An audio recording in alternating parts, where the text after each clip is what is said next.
The final round was at Bol d'Or at Magny-Cours. Since 2001, the event has belonged to Suzuki, with the same team of Philippe, Kitagawa and Legrive winning here both in 2004 and 2005.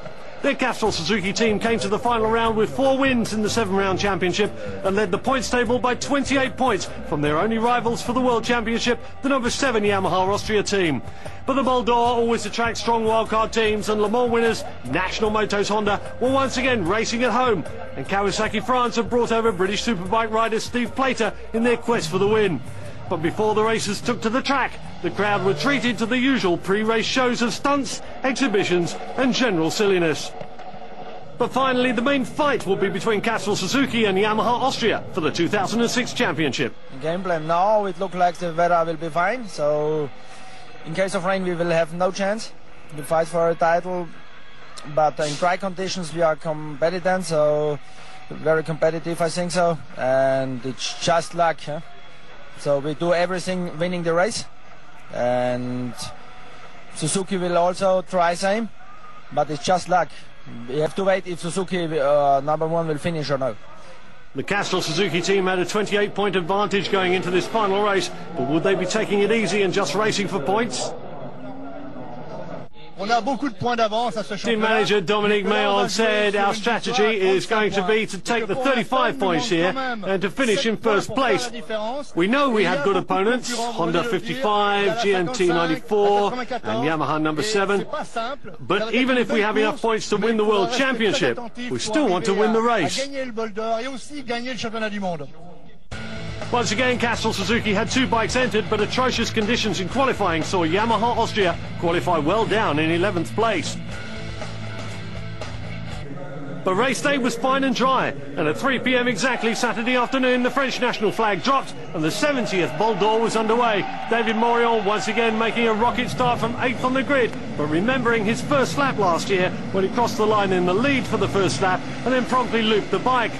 Again, it was a battle straight away, with Philippe on the Castrol Suzuki number 1 leading, Bolliger Kawasaki in second, with Gwen Jabani on the Yamaha Austria number 7 third, and the GMT 94 Yamaha with David Checker in fourth.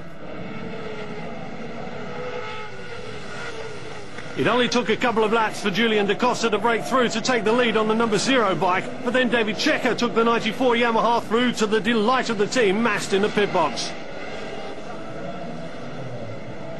But da Costa fought back to retake the lead as the leader started to hit traffic, and Checker was now under threat from the number 1 Castrol Suzuki of Vincent Philippe. It was 26 minutes into the race when Julian da Costa crashed on the brakes at Chateau d'Eau, and now the Castrol Suzuki number 1 had the lead, chased by GMT 94. 2 hours in and GMT 94 was still second, but positions were tight at the front and they dropped to third in the third hour because of a small problem with the front brake pads after 2005 World Superstock winner Didier Van Kemulen finished his relay. The pads had closed up after the front wheel was removed and needed to be prized apart to get the new front wheel located. Then World Supersport rider David Checker was back on the bike in a bid to make up time.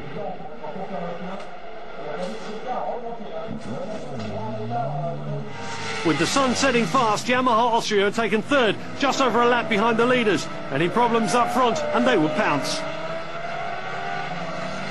Castrol Suzuki 1 is gone, so we have to wait if they make a mistake or they have some bad luck. Otherwise they are gone, so right now it's only the position to stay, to wait, because only if they have bad luck, and I hope that GMT come closer to them, maybe that they can have a small fight. And maybe I can be after the laughing third.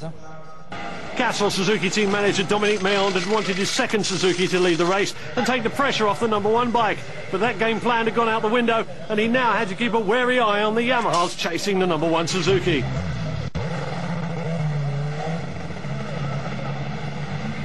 For the moment, number 1 is very, very fast, not so big problem. The good control.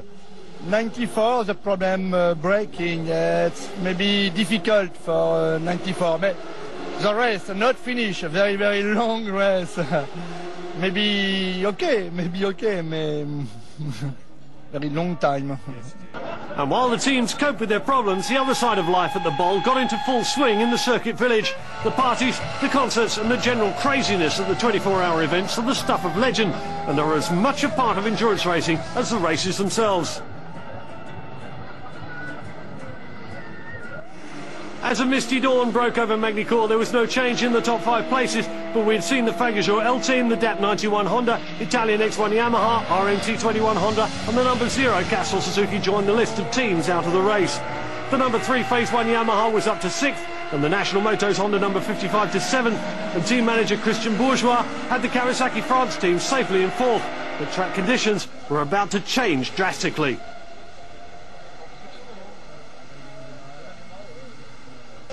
Frederick Protat had crashed the National Motos bike and the Honda was on fire.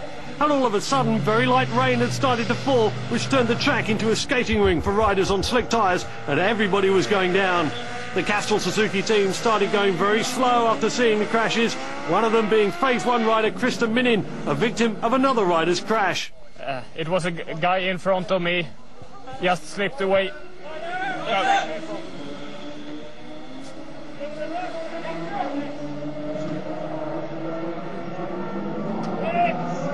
And suddenly the pit lane was a very busy place to be. At every other corner a rider had crashed. The stress levels in the pits went ballistic and tempers started to get a little frayed.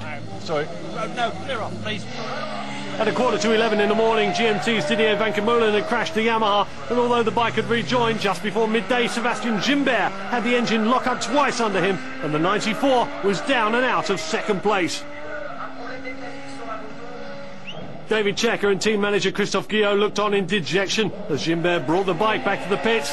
It was obvious that the earlier crash had damaged the motor too much for the team to continue, and the 2004 world champions were out of the race. And now there was no chance of catching the number 1 Castrol Suzuki, 13 laps ahead and stretching away all the time. With Mathieu Legrive now on the bike, Keiichi Kitagawa had just finished what he thought was his last ever world championship race. Keiichi said, "We still have 2 hours to go, and I can't say we've won just yet. I really want to win this race. It's very important to me because it's the last race of my life. Winning this one was my target, and we've trained very hard to be number 1.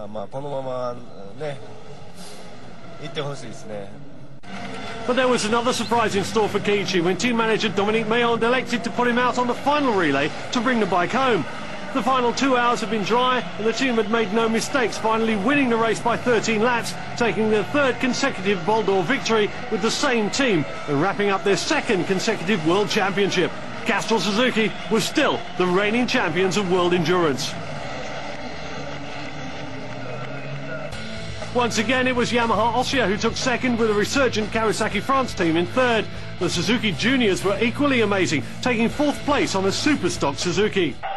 The end of the 2006 season, and once again it's a Castrol Suzuki team that reigns supreme. Their factory support and full-time commitment paying off with their 2nd World Championship crown with the same rider lineup: Vincent Philippe, Mathieu Legrive, and Japan's only world endurance champion, and twice in a row, Keiichi Kitagawa.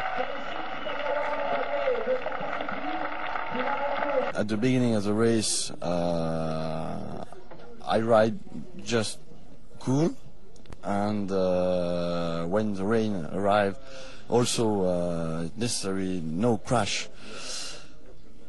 For sure, it's a good help to win the race, and also it's fantastic for Keiichi. It's a good friend. 3 years spent with him, and. It's a very good emotion today. He stopped his career with title, with the Bol d'Or. I think it's fantastic for everybody. And in the toughest race of the season, with 19 teams failing to finish, it was still Castrol Suzuki on the top step of the podium. The Castrol Suzuki team finished a clear 35 points ahead of Yamaha Austria, with Phase 1 3rd, but Diablo 666 Kawasaki had dropped behind the National Motos Honda at the final race. But the 2006 season was over, and once again Castrol Suzuki's team manager Dominique Mayonde lofted the trophy for the world's toughest race series, the World Motorcycle Endurance Championship.